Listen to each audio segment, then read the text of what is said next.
ధర్మమూర్తి పెద్ద కాపీ పెద్ద కాపు చేసే పని ఏమిటంటారు? ఏ పూట కాపూట 12 మంది భోగిలతోటి పెద్ద కాపు కచ్చేరి గలతాడా, తగులన్నీ తీరుస్తాడు. న్యాయం న్యాయంలాగా చెప్తాడు, అన్యాయమే అన్యాయంగా చెప్తున్నాడు. ధర్మమూర్తి పెద్ద కాపీ ఈరన్నా రావన్నా చేసే పని ఏమిటంటారు?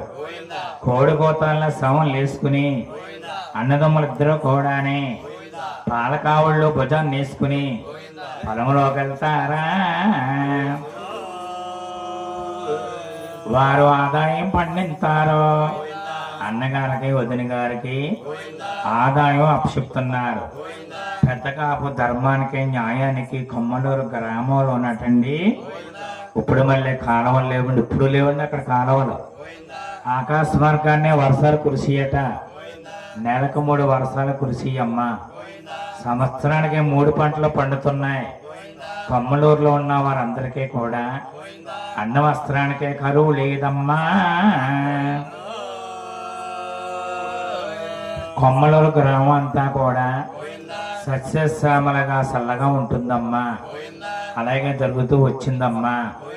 అలా కొంతకాలం జరిగేటప్పటికి కొమ్మలూరు అంటే అంతా కాపులు కదా. కాపులు ఉన్నాకాడమ్మ కయ్యాలు ఎక్కువ ఉంటాయి. పక్కింటి వాడు పచ్చకావు తింటే ఎదరింటి వాడు వార్చలేడు. పెద్ద కాపు బాగుంటాం, అన్నాదమ్ములు బాగుపడ్డారని, వారి మాట మీదే గ్రామం అంతా నడుస్తుందని ఆ ఊళ్ళో ఉన్నాడండి కర్ణం చలపతిరావు గారు. ఆ గ్రామంలో కర్ణం చలపతిరావు గారికి అసూతి కలిగి ప్రతి ఇంటింటికి తిరిగి ఏమంటాడంటే, పెద్ద కాపు మాటే పైన ఉంటుంది, పెద్ద కాపు కుటుంబమే బాగుంటుంది. పెద్ద కాపు బాగుంటమేంటి, మన మాట కింద ఉంటమేంటి? పెద్ద కాపు మనకు లొంగాలంటే పెద్ద కాపు అన్నా తమ్ముల్ని విడదీయాలన్నారు. వారు ఊరంతా ఏకమయ్యేరమ్మా. కరణం గారితో సహా ఏకమయ్యారు. కరణం గారు అన్నారు, మీరందరూ నేను చెప్పినట్టుగా ఆలకింతే పెద్ద కాపు సంసారం రేపు ఈ టైన కల్లా ఎడదేస్తానన్నాడు. మీరు చెప్పినట్టు ఏమి ఎంతామన్నారు? కొమ్మలూరులో గ్రామం అంతానే విన్నారు రజనులారా. మీరు ఎవరంబగానండి చల్లగా గాలేసి బళ్ళున తెల్లారిపోద్దన్నా ఈరన్నా రావన్నా పొలం వెళ్ళిపోయారండి. ఈరన్నా రావణ్ నుండే శీలోకి కరణం గారు బయలుదేరి వస్తూ ఉన్నారు. వచ్చే కరణం గారిని ఇద్దరు అన్నదమ్ములు చూసారు. ఈరన్నా రావన్నా చూసి అనుకుంటున్నారు, ఏమి రాసిందన్నా, ఎప్పుడు రాని కరణం గారు మన పొలం వస్తున్నారు. ఆయనకి కాయకూరలే కావాలో కంద పెండ్లాలే కావాలో, మన పెద్దన్నే పెత్తనం లేకుండా పందుపులన్న ఏమన్నా కీరలేదు కదా అని వాళ్ళిద్దరూ చెప్పుకుంటున్నారు. ఆ మాటల కారణం ఆలకించి అంటాడు, ఏమి రాయరన్నా, ఏమి రావన్నా, నేను కాయగూరలకే కంద పండ్లకే మీ దగ్గరికి రావటం లేదు, మీ మేలుకోరు వచ్చానన్నాడు మా కారణం. ఆ మాటలో ఏరన్నా రావన్నా ఆలకించి, ఏవండి కరణం గారు, మా మేలుకోరు వచ్చారా మీరు? ఆ మేలేంటో చెప్పండి మహానుభావ అన్నారు. ఆ మాటల కరణం ఆలకించి అంటాడు కదా, ఏమిరా ఏరన్నా, ఏమిరా రావన్నా, మీ పెద్దన్నయ్య ఉన్నాడన్నయ్య మాటే కానీ ఒక దూడండ దుడుకండ సీనండ సిట్టండ కలిసి రాని పని కచ్చిరిగలతారో. మీరు కలిసే పాము అనుకుండగా, కొట్టే భూతం అనుకుండగా వ్యవసాయం అంతా పండించి ఆదాయం చేసి మీ అన్నకి మీరు అప్పచెప్తున్నారు. మీది సంపాదించిన ఆస్తి అంతా కూడా మీ అన్నగారు అపహరించేస్తున్నాడు. రేపు మాపో గోల్కొండ నవాబు వస్తాడు. ఆ నవాబుకి మీ అన్నయ్య 18 లక్షలు పైకం బాకీపడి ఉన్నాడు. రేపో మాపో నవాబు వస్తాడు. ఆస్తంతా యాని వేసుకుంటారు రా వాళ్ళు. అప్పంతా మీ మీద కడతాడు మీ అన్నయ్య. దిగడ్డ ఆస్తి ఏమన్నా ఉంటే మీ అన్నయ్య అపహరించేస్తాడు. మీరు తెలుసుకుంటం లేదు. ఉమ్మడిగా ఉంటున్నారు. మీ అన్నయ్య చెప్పిన మాట మీరు చేస్తున్నారు. రేపొద్దున్న నవాబు వచ్చి ఆస్తి పట్టుకెళ్ళిపోతే మీరు అప్పులు పాలవుతారా? మీరు దీపండగా మేలుకోండి. దీపారిపోతే సెక్రెంట్లో ఏం తడుకుంటూ ఏం దొరుకుతున్నాడు మా కారణం. ఏరన్నారామన్నా ఆలకించారు. దీపం అంటే ఏమిటండి అన్నారు. దీపం అంటే ఏమిటో కూడా మీకు తెలియదా? ఇవాళ రేపు మీరు ఇడిపోరంటే మీ ఆస్తి మీకు వస్తుంది. మీకు ఎంతో కొంత మీకు ఆస్తి దక్కుద్ది. అంతకన్నా మీరు ఆలస్యం చేశారంటే ఆ నవాబు వచ్చి మీ ఆస్తి పట్టుకెళ్ళిపోతాడు. అప్పుడు మీ మీద కడతాడ్రా అన్నాడమ్మా మా కారణం. ఆ మాటలో ఏరన్నారామన్నా ఆలకించారు. చెప్పగా బ్రహ్మకైనా రమ్మ తెగులని చెప్పుడు 2 మాటలో శివుడికి బాగా ఎక్కించాడు కరణం గారు. చల్లగా లేచి పళ్ళు నా తల్లారి ఏరన్నారామన్నా పాలు తీసుకున్నారు. ఇంటికి వచ్చేసారు. వదిన గారిని లక్ష్మికి పాలగోళ్ళు అప్పచెప్పారు. మన్నాడు పొద్దున్న మరి పొలవన్నాడు కదా. ఈ కరణం గారి మాటలో శివుల్లో పడ్డాయి ఇద్దరికైనా. ఏరన్నారామన్నానే 10 గంటల పొద్దెక్కిందమ్మా. శాశ్వానుభు దిగలేదమ్మా. వారు నిద్రపోతున్నారా? లక్ష్మీదేవి 10:30కే బయటకు వచ్చింది. తపాలాలు అక్కడే ఉన్నాయి. ఇద్దరు పొలం పట్టుకెళ్ళలేదు. లక్ష్మీదేవి చూసి అయ్యో నా మర్దులు పొలంలోకి వెళ్ళలేదు అని పెద్దగాబుకి కవరు పెట్టిందట. కచ్చీరి కట్టేసి పెద్దగాబు ఇంటికి వచ్చి ఏమే అదలక్ష్మి, ఈనాడు కచ్చీరికి వెళ్ళాక నాకు కవరు పెట్టలేదు. ఈవేళ కవరప్పని కారణం ఏంటో చెప్పమన్నాడు పెద్ద కాపు. ఏమండి నాదా, నీ తమ్ములు కోడిపోతాను శవలు వేసుకుని పొలంలోకి వెళ్ళేవారు కదా రోజుని. ఈవేళ పొలంలోకి వెళ్ళలేదండి. తెపాలాలు అక్కడే కడిగి పెట్టాం. అవి అక్కడే ఉన్నాయండి. మీ తమ్ముడి దగ్గరికి వెళ్ళి విషయం ఏంటో తెలుసుకోమన్నది. ఆ మాటలు విన్నాడా పెద్దగా ఆలకించి తమ్ముళ్ళు గదుల్లోకి వెళ్ళి అంటున్నాడు, నా చిన్న తమ్ముడు ఏరన్నా, నా పెద్ద తమ్ముడు రావన్నా. 10 గంటలు అయ్యింది. ఈడువారు జోడువారు పనులకి వెళ్ళి పనిచేస్తున్నారా తమ్ములారా? నీకు ఎంత నిద్రలన్నరా? పెద్దగాబు తమ్ముళ్ళని లేపుతున్నాడు. నిజంగా నిద్ర అయితే ఎవరన్నా లెగుస్తారు. వీళ్ళిద్దరూ దొంగ నిద్రవుతున్నారు. ఇద్దరు మాట్లాడటం లేదు. పెద్దగాబు తమ్ముళ్ళని పదే లేపుతున్నాడు. మధ్యతనం రావణ అలాగే పడుకున్నాడు. చిన్నతనం కొంచెం పింకుగా మాట్లాడతాడు. చిన్నవాడు పైకి లేచి అన్నాడు, ఏమిరా పెద్దన్నయ్యా, ప్రతిరోజు మేము పొలంలోకి వెళ్తున్నాం. ఆదాయం అంతా నీకు ఇస్తున్నాం. నువ్వు పెత్తనం చేస్తున్నావు. ఉమ్మడిగా ఉండటానికి మాకు ఉద్దేశం లేదన్నయ్యా. ఏరే కాపురం పెట్టాలి, మాకు ఏరే ఉండాలని ఆశ కలిగింది అన్నయ్య అని చెక్కా ముక్కా కింద చెప్పాడండి చిన్నవాడు. ఆ మాటలు పెద్దగా ఆలకించాడు. ఏమిరా తమ్ములారా, ఒక జిల్లా కట్టడిగా ఉంటే తాలూకా అంతా జడుతుంది. అది ఒక తాలూకా కట్టడిగా ఉంటే ఊర్లన్నీ కూడా జడుస్తాయి. ఒక గ్రామం కట్టడిగా ఉంటే ఊళ్ళో వారందరూ కూడా జడుస్తారు. ఐకమత్యంలో అంత ప్రేమ ఉంది తమ్ములారా. మీకు పగవాళ్ళు మాటలు విన్నారా? మీకు పాడుబడి తప్పిందా? ఈరే అన్న మాట ఎత్తొద్దు తమ్ములారా అని పెద్దగా తమ్ముళ్ళని పదే అడుగుతున్నాడు. ఏరన్నారా అన్న పోలేదమ్మా.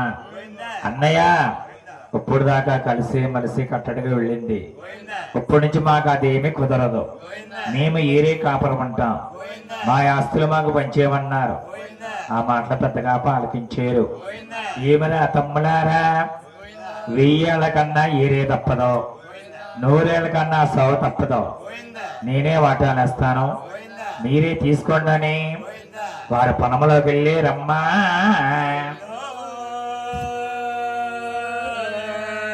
ఏ సీను ఎలా పండుద్దో పెద్ద కాపు తెలియదండి. మంచి మంచి సీలన్నీ తమ్ముళ్ళు తీసుకున్నారు.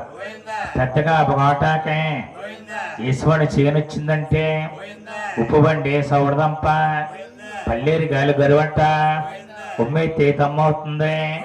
పెద్ద కాపు కాటాకు వచ్చింది తల్లులారా. దోళ్ళ సాల దగ్గరికి వెళ్ళారు. మంచి మంచి దోళ్ళన్నీ ఈరన్న రామన్న తీసుకున్నారు. పెద్దగా అవగాటాకే ఈశ్వరుని దోళ్ళు వచ్చినాయి అంటే అవి పడుకుంటూ ఎలగలేవా, లెగిస్తే పడుకోలేకపోతున్నాయి. ఈయన పనుల సరిగొడ్డావులన్నీ పెద్దగా అవగాటాకు వచ్చినాయి అమ్మ. వారు ముగ్గురు అన్నదమ్ములు ఇంటికి వచ్చారు. వారు ఇల్లులు పంచుకున్నారు, స్థలాలు పంచుకున్నారు. 2 రూపాయలు ఉండి అమ్మ వెనక కొంచాలతోటి 2 రూపాయలు కొలుసుకున్నారు. ముగ్గురు 3 ఆటోలు వేసుకున్నారు. ఏర్పాటుగా ఉన్నారమ్మ తల్లులారా. ముగ్గురు అన్నదమ్ములు ఇడిపోయారు. ఈరన్న రావన్న కొమ్మలూరులో ఇంటింటి తిరిగి ఏమంటారంటే, మా అన్నయ్యలో మేము విడిపోయాం, మా అన్నయ్యతో మాట్లాడడానికి లేదు, మా అన్నయ్యతో మాట్లాడినా మా అన్నయ్య గారు పనిలోకి వెళ్ళినా మీకు జుర్మానా వేస్తామంటున్నారు, మీకు డబ్బు కావాలితే మేము ఇస్తామన్నారు, మీకు అప్పు కావాలితే మా ఇంటికి రండి అంటున్నారు. ఏ డబ్బు ఇస్తానంటే చేదేటండి, కూర్చుని పోషిస్తామంటే ఎవరికన్నా ఇష్టం కదా, మీ మాట వింటాం బాబు, మీ అన్నయ్యతో మాట్లాడమన్నారు.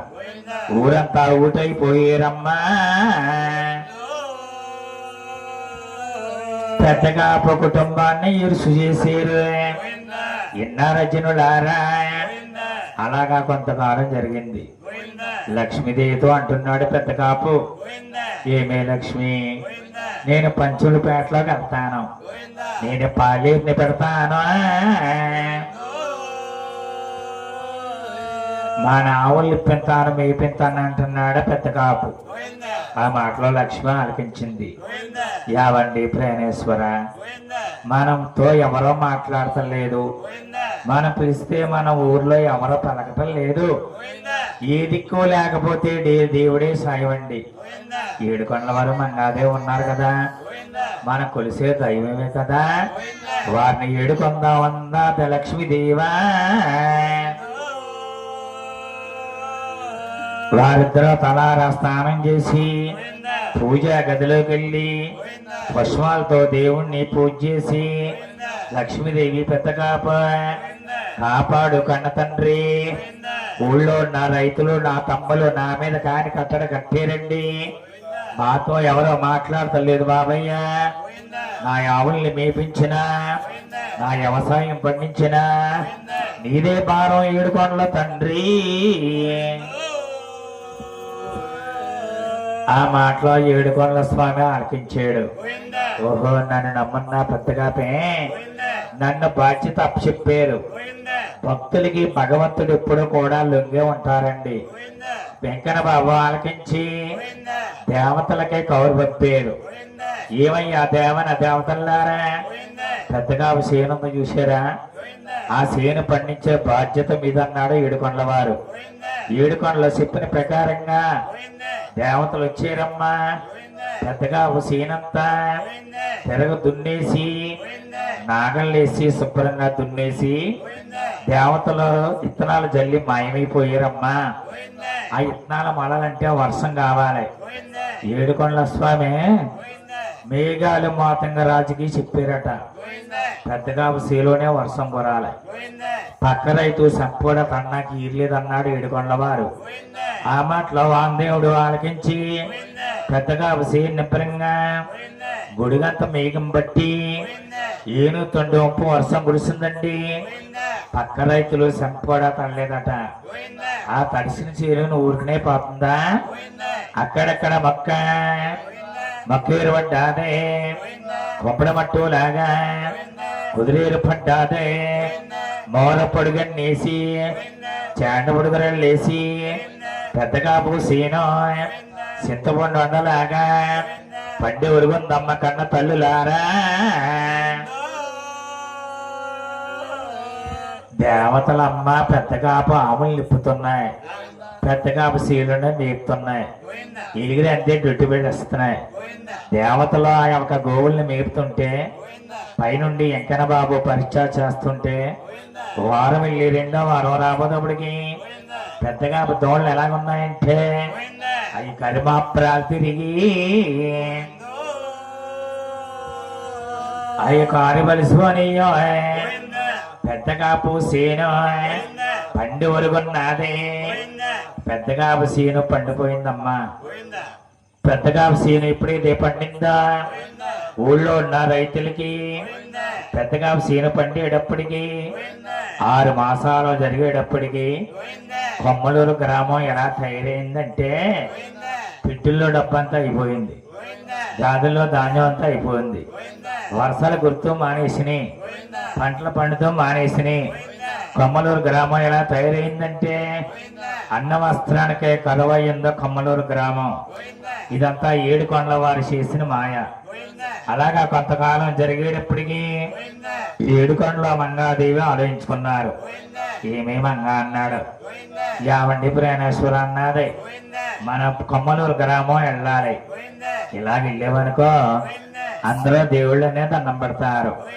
భక్తుల్ని పరిచయాలంటే దేవతలో అవతారం మారాలని 7 కొండల మంగాదేవి ఆలోచించుకున్నారు. పెద్ద కాపు ఇంటికి వెళ్ళాలి. పెద్ద కాపుకి మనం ఎంతో సాయం చేసాం. పెద్ద కాపు సీను పండించామా, పెద్ద కాపు ఆవుల్ని మేపుతున్నామా, పెద్ద కాపుకి పాలేరుగా మనం పనిచేస్తున్నాం. లక్ష్మీదేవి ఇంటికి వెళ్ళాలి. లక్ష్మీదేవి ప్రతివ్రత ధర్మం పరిచేయాలి. ఇలా వెళ్ళేవనుకో అందరూ దేవుళ్ళనే దండం పెడతారు. ఇలా